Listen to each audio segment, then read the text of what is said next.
Hi guys, it's Mary Sebastian, and I want to talk about Cinco de Mayo. So I could read to you what the Cinco de Mayo is, and you can also read it yourself. You can also go and look it up at history.com. That's where I found it.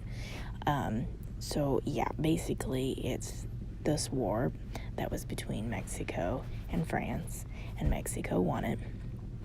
And so now we celebrate, or they celebrate it, but mostly I found out that they celebrate it in Puebla more, but we celebrate it even more here in the U.S. So I'm going to tell you some history behind this. So when my husband and I were dating, I was still in high school, and Cinco de Mayo came around, and I took Spanish in high school, so I knew about Cinco de Mayo, and I knew about the history about it, and I knew that we celebrated it. So I was asking him, do you celebrate it? He didn't even know about it.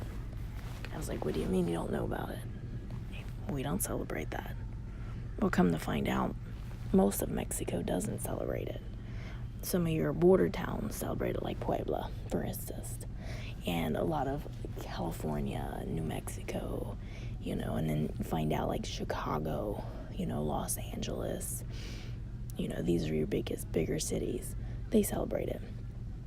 We celebrate it because we want to celebrate anything, and we enjoy Cinco de Mayo just as much, as maybe the people who actually, fought for this and won for this.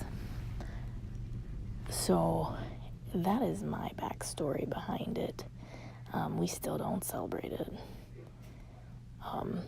Don't get me wrong, I will put it out there on social media, but that's about it.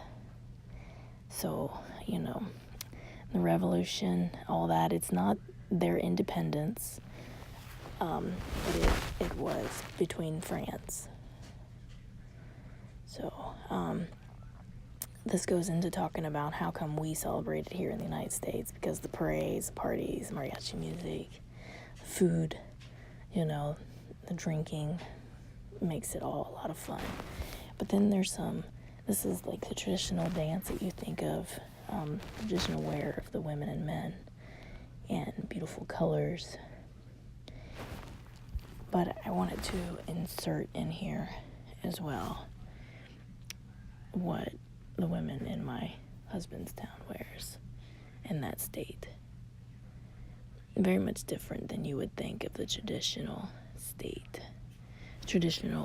wear.